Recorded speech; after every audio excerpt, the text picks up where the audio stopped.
Jeff.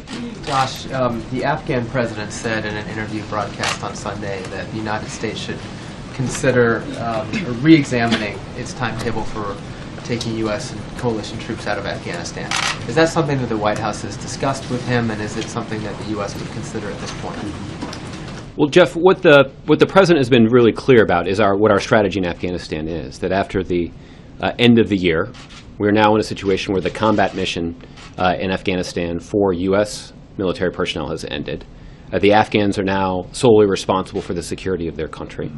There is an enduring U.S. military presence and NATO coalition military presence in Afghanistan to carry out two other missions. The first is a counterterrorism mission. We continue to see remnants of al-Qaeda that do have designs on destabilizing the region and U.S. interests.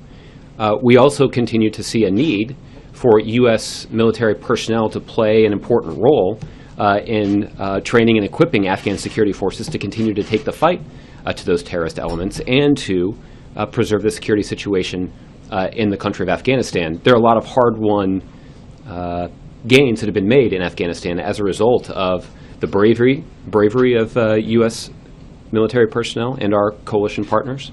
Much of that work, many of those accomplishments, are due to the effective coordination between the United States military and Afghan security forces, and we want to see that kind of coordination continue even as even as Afghans take sole responsibility for their security situation. So we're all still sort of working out the cobwebs from the layoff. So, what was your reaction then, or the White House's reaction to his comments in that interview? Well, and I guess this is the other part of the answer that's also important, is the fact that we continue to have military personnel in Afghanistan to carry out these two missions, the counterterrorism mission and the training mission, the training of Afghan security forces, is indicative of the ongoing commitment that the United States has to the government of Afghanistan, that we've built a strong working relationship with the unified government there.